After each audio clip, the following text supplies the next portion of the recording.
ఇక IPL season 2025 అయితే ముగిసిపోనికి ఆరంభమవుతుంది. అసలు ఇక రేపు జరగబోయే మ్యాచ్ అయితే లిటరల్లీ ఒక డూ ఆర్ డై మ్యాచ్ అని చెప్పుకోవచ్చు. కేకేఆర్ మ్యాచ్ అయితే ఈ మ్యాచ్ అయితే కేకేఆర్ వర్సెస్ సిఎస్కే మ్యాచ్ అయితే ఈడెన్ గార్డెన్స్ అయితే హోస్ట్ చేయబోతుంది.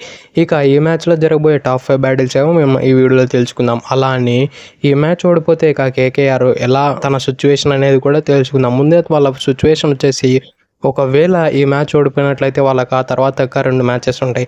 ఆ 2 మ్యాచెస్ కూడా గెలిచినట్లయితే వాళ్ళకి 15 పాయింట్లు వస్తాయి. 15 పాయింట్లతో క్వాలిఫై కావడం ఇంపాసిబుల్. కాబట్టి వాళ్ళు కూడా ఈ మ్యాచ్ కూడా ఓడిపోయినట్లయితే ఆల్మోస్ట్ వాళ్ళ ప్లే ఆఫ్స్కి వెళ్ళే హోప్స్ అనేవి మంటల్లో కలిపినట్టే. కాబట్టి ఈ మ్యాచ్ 100కి 200% గెలవడానికి ట్రై చేస్తారు. అది రెండు సిఎస్కే ఏమో వాళ్ళు ఫస్ట్ మ్యాచ్ ఏమో ఓడిపోయారు కాబట్టి కేకేఆర్ అగైన్స్ట్ ఈ మ్యాచ్ గెలవడానికి 100కి 200% చూస్తారు. ఇక లేట్ చేయకుండా let's get into the video. Battle number 1 విషయానికి వస్తే ఎంఎస్ ధోని వర్సెస్ వరుణ్ చక్రవర్తి. వీరిద్దరి మధ్యన స్టాట్స్ చూసుకుంటే ఇప్పటివరకు 19 బాళ్ళల్లో పేస్ చేయగా అందులో 12 రన్లు కొట్టాడు. యావరేజ్ చూస్తే కేవలం 4గా ఉంది. స్ట్రైక్ రేట్ చూస్తే 63.2గా ఉంది. అలానే ఏకంగా 3 సార్లు అవుట్ అయ్యాడు వరుణ్ చక్రవర్తి బౌలింగ్లో ఎంఎస్ ధోని. ఈ సీజన్లో ఎంఎస్ ధోని కేవలం 2 సార్లు ఫాస్ట్ బౌలర్లకు అవుట్ అయ్యాడు. ఒకరేమో సందీప్ శర్మ, ఇంకోరేమో ఎస్ దయాల్. ఆ తర్వాత వీళ్ళిద్దరి తర్వాత ఏ ఒక్క ఫాస్ట్ బౌలర్కే కానీ ఈ సీజన్ మొత్తంలో కానీ ఎంఎస్ ధోని ఫాస్ట్ బౌలర్లకు అవుట్ కాలేదు. ప్రతి మ్యాచ్లో ఆల్మోస్ట్ అన్ని మ్యాచెస్లో స్పిన్నర్లకే అవుట్ అవుతూ వస్తున్నాడు ఎంఎస్ ధోని. కాబట్టి ఈ బ్యాటిల్ అయితే చాలా బాగుంటుంది. ప్రీవియస్గా వరుణ్ చక్రవర్తి 3 సార్లు అవుట్ చేసి ఉన్నాడు కాబట్టి ఆ కాన్ఫిడెన్స్ కూడా వరుణ్ చక్రవర్తిలో హై ఇన్ కాన్ఫిడెన్స్ అయితే చాలా ఉంటుంది. ఇక బ్యాటిల్ నెంబర్ 2 విషయానికి వస్తే సునీల్ నారాయణ్ వర్సెస్ నూర్ అహ్మద్. ఇక వీరిద్దరి మధ్యన స్టాట్స్ చూసుకుంటే ఇప్పటివరకు ఒకే ఒక బాల్లో తలబడ్డారు. ఆ ఒక బాల్లోనే సునీల్ నారాయణ ఇంటికి వెళ్ళిపోయాడు. సునీల్ నారాయణ అయితే ఎటువంటి ప్లేయర్ అంటే కొడితే 6 లేదంటే అవుట్ అటువంటి ప్లేయర్. అతని మైండ్ సెట్ అతన్ని టీంలోకి తీసుకుంది. అన్నీ కూడా అతను ఆ ఇంటెంట్ ఆ మైండ్ సెట్తో ఆడాలనే అతన్ని టీంలోకి తీసుకున్నారు. యాజ్ ఎ ఓపెనర్గా ప్రమోట్ కూడా చేశారు. నూర్ అహ్మద్ అయితే అతని గూగ్లీ పిక్ చేయడం చాలా కష్టం. సునీల్ నారాయణ అయితే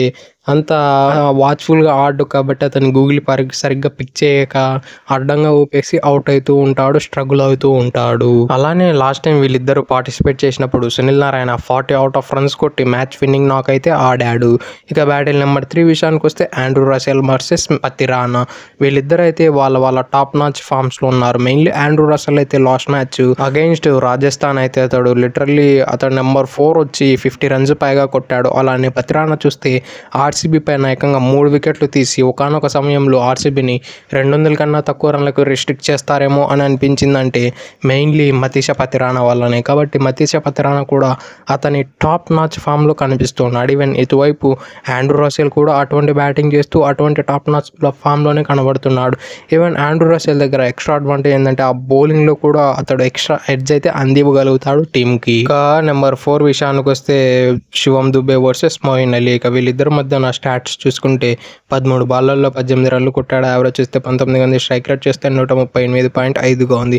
అలానే ఇంతవరకు ఒకసారి కూడా అవుట్ చేయలేదు. కానీ Moeen Ali one of the world's greatest of spinner కాబట్టి ఇతడు శివం దుబేని డెఫినెట్లీ స్ట్రగుల్ చేసే అవకాశాలు ఉన్నాయేమో అని నాకు అనిపిస్తుంది. ఈవెన్ ఈడెన్ గార్డెన్స్ అయితే ఈ మధ్య ఫుల్లీ బ్యాటింగ్ ట్రాక్ ఇస్తుంది కాబట్టి శివం దుబే చార్జ్ ఆన్ చేసే అవకాశాలు కూడా లేకపోలేదు. If in case slow track కూడా ఇచ్చినట్లయితే డెఫినెట్లీ మోయిన్ అలీ శివం దుబేని అవుట్ చేస్తారు. కానీ ఇటువంటి డెసిషన్స్ తీసుకొని మ్యాచ్ ఓడిపోవడానికి అయితే కేకేఆర్ ప్రయత్నించేది. ఎందుకంటే వీళ్ళు సిఎస్కే వాళ్ళు బ్యాటింగ్ ఎక్కువ డీప్గా ఆడడానికి ట్రై చేయలేదు. మనం రీసెంట్గా స్టాట్స్ చూస్తున్నాము.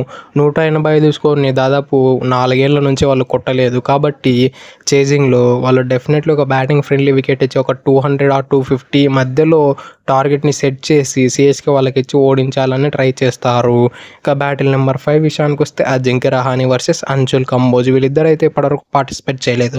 కానీ అంశుల్ కంబోజ్ అయితే అతన్ని మన ఇండియన్ హేజిల్వుడ్ అంటున్నారు. ఎందుకంటే ఇతడు కూడా హేజిల్వుడ్లోనే ఆ ప్రాపర్ లైన్ లెంత్ని పట్టుకొని అదే లైన్ పైన డెక్ని హిట్ చేస్తూ ఇన్ స్వింగ్ అవుట్ స్వింగ్ చేస్తూ ఉన్నాడు ప్రాపర్గా. ఎప్పుడైతే అటువంటి స్వింగ్ చేస్తారో ప్రతి బ్యాటర్ ఇబ్బంది పడతాడు. కానీ మన Ajinkya Rahane opening or 1 down వస్తాడు కాబట్టి కొంచెం ఎక్కువ ఇబ్బంది పడే అవకాశం ఉన్నాయి. లేదంటే ఎక్కువ ఎక్స్పోజ్ అయ్యి అతనికి ఎక్కువ షాట్స్ ఆడాలని అవుట్ అయ్యే అవకాశాలు కూడా ఉన్నాయి. కాబట్టి అజింక్య రహానే అంశుల్ కంబోజ్ బౌలింగ్ అయితే ఆచితూచి ఆడినట్లయితే చాలా బాగా ఉంటుంది. That's it for today. ఇలాంటి మరిన్ని వీడియోల కోసం మన ఛానల్ సబ్స్క్రైబ్ చేసి డైలీ ఫాలో కండి. Thank you for it. Have a nice day.